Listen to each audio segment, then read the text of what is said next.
Jesus' first miracle in John today is delightful in its uselessness. In Mark, he casts out demons. That has something there. You can do something with it.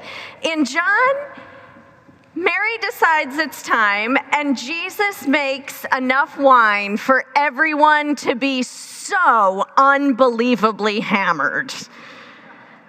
It is something like the pointlessness, the abundance, the uselessness, and ridiculousness of beloved community, where there is more than enough for everyone.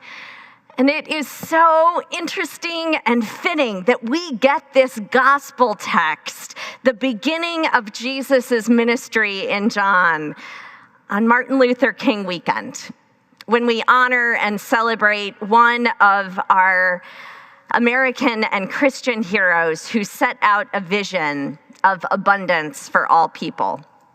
Listen to this bit from his March on Washington speech. "We are going to have a mighty time in Washington. All ye who are burdened, come down, come to us. All ye who are heavy laden, come to us. All ye who are unemployed, come to us. All ye who are tired of segregation and discrimination, come to us. All ye who are overworked and underpaid, come to us. You can get up there and come on over to the City of Hope, because we're going to build a City of Hope. Come by to see us, and we'll all break bread together."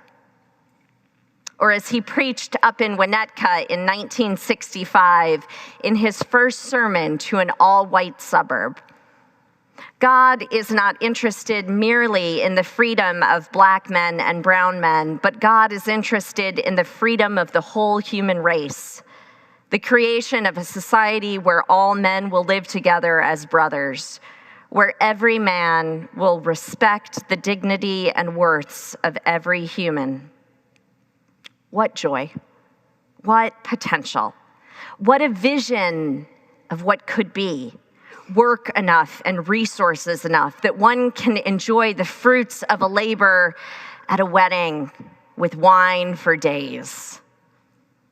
But in this country, in this church, we cannot have a vision of abundance at the wedding of Cana, really, unless it is true for all.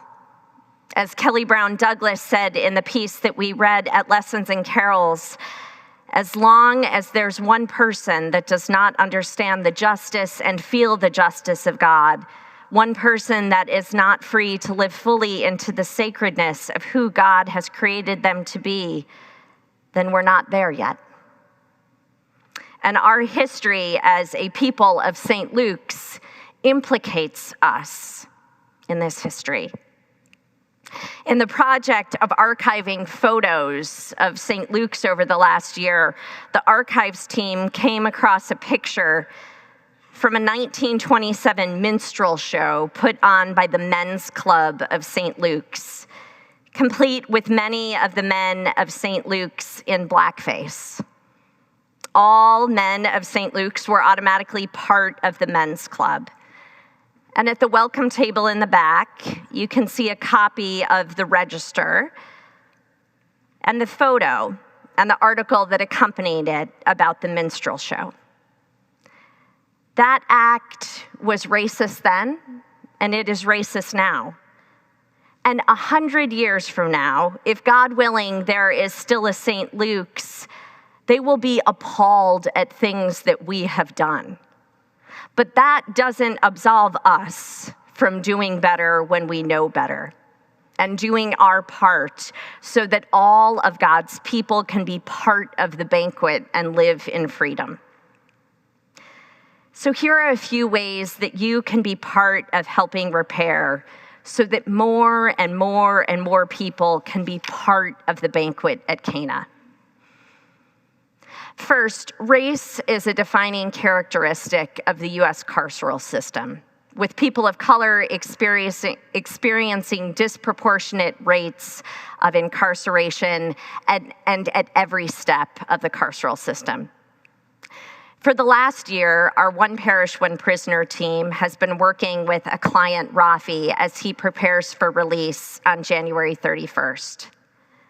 Today's free will offering will be going to help support Rafi in his transition out of incarceration.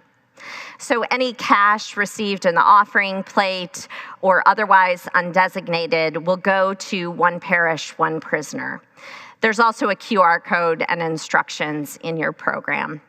And if you're interested in learning more about opportunities to support them, Richard Foote, who is in the back there on the right, and Eric Hillebrand are putting together a separate fundraiser that you can purchase tickets for. Second, tomorrow is the Walk for Warmth, which raises funds and awareness for housing and homelessness and food insecurity in Evanston as part of the entire Interfaith Network.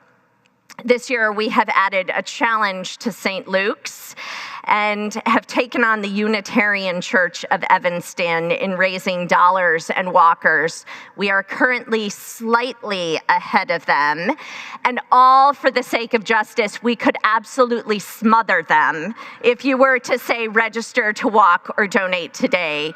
In the interest of the fact that it's going to be 4 degrees as a high tomorrow, the walk will simply be around the block, but no one will know if you register and don't show up. I'm just saying. Third, if you're an attorney, the National Immigrant Justice Center is offering a CLE credit course on Bond 101 released from immigration detention on January 31st via Zoom. And this will equip attorneys to represent detained immigrants in bond proceedings. It is a quick training and a quick commitment, not a full asylum case. And finally, we have a huge lineup of learning opportunities in February for Black History Month. But one of them is a course that Rick Hudgens will be teaching on the work of Howard Thurman. And Howard Thurman, if you haven't encountered his work before, is simply amazing. In academic circles, there's something called like an intellectual grandfather or forefather, which is the person whose work you build upon. And Howard Thurman was Martin Luther King's intellectual forebearer. He is an amazing theologian and one of the most down-to-earth religious writers you will ever encounter. So if you are looking for a way to encounter your brain and spirit, Rick's course is it. Mary, the mother of Jesus, decided when Jesus would step into ministry in today's gospel. And we have the choice today to step into ministry as well and to bring about something marvelous. King ended his sermon in Winnetka. With this faith, we will be able to hew out the mountain of despair into a stone of hope. With this faith, we will be able to speed up the day when every valley shall be exalted, every hill and mountain will be made low. The rough places will be made plain, and the crooked places straight. And the glory of the Lord shall be revealed, and all flesh shall see it together. With this faith, we will be able to transform the jangling discords of our nation into a beautiful symphony of brotherhood. That will be a great day. We can make the measure of our days something of a great day, a mighty time, and a banquet for all. Amen.